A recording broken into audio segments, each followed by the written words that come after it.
ഭക്തരെ വഞ്ചിച്ചു എന്ന്. അതിലിപ്പോ എത്ര അത്ഭുതം ഇരിക്കുന്നത്?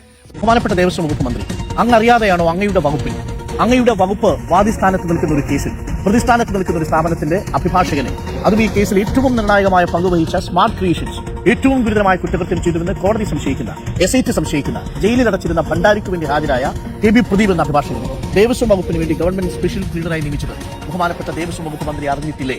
അതല്ല താങ്കൾ കൂടി അറിഞ്ഞുകൊണ്ടാണോ ഈ നീക്കം? അങ്ങനെയാണെങ്കിൽ ശബരിമലയുടെ പേരിൽ നിങ്ങൾ ഒഴുക്കിയ കണ്ണീർ മുതലക്കണ്ണീരായിരുന്നു. ഭക്തജനങ്ങളെ നിങ്ങൾ പറ്റിക്കുകയായിരുന്നു.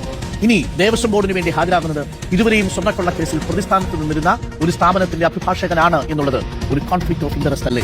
ഒരു ഭക്തൻ എന്ന് പറഞ്ഞാൽ എന്തോ ഒരു ലോജിക്കും ഇല്ലാത്ത എന്തോ ഒരു കാര്യം, നമുക്ക് കേട്ടാ ചിരി വരുന്ന ഒരു കാര്യം അന്തമായിട്ട് വിശ്വസിച്ച് അതിൻ്റെ അകത്ത് ശരണപ്പെട്ട് താഴെ വീഴുന്ന ഒരു ഭൗതിക നിലയാണ് ഈ ഭക്തർ എന്ന് പറയുന്നത്. അവരെ എല്ലാ തരത്തിലും എന്നെ പറ്റിക്കൂ എന്ന് പറഞ്ഞുകൊണ്ടിരിക്കുന്നവരാ അല്ലേ? അതിൽ ആനന്ദം കണ്ടെത്തുന്നവരാ. പിന്നെ അവരെ ഇപ്പൊ രാഷ്ട്രീയപരമായിട്ടോ ഒക്കെ പറ്റിച്ചതിൽ എന്താണ് അത്ഭുതം? ഇപ്പൊ ഭക്തൻ മണ്ടനായതുകൊണ്ടല്ലേ ഈ ആരാധനാലയങ്ങളൊക്കെ ഇപ്പൊ ലോകത്ത് തന്നെ ഏറ്റവും വലിയ സമ്പന്നരായിട്ട് ആരാധനാലയങ്ങൾ നിലകൊള്ളുന്നത് അല്ലേ? അപ്പൊ അതിനകത്ത് ഒരു വാഴക്കില്ല എന്നറിയാവുന്ന ഒരു ഭംഗിയായിട്ട് ഈ ഭക്തരെ പറ്റിച്ചോണ്ട് പോകും. അതിലിപ്പോ ഒരു അത്ഭുതപ്പെട്ടിട്ടും കാര്യമില്ല, കണക്കായിപ്പോയി. പക്ഷേ ഞാൻ എപ്പോഴും പറയുന്നത് പോലെ തന്നെ ആ ഒരു ഭക്തി പാരവശ്യം ഉണ്ടെങ്കിൽ, ഒരു വിശ്വാസിയാണെങ്കിൽ അവൻ പൊളിറ്റിക്കലി കൂടി മൂഞ്ചിക്കപ്പെടും. അതാണ് ഇപ്പോൾ ഇവിടെ കണ്ടത്. അനുഭവിച്ചോ.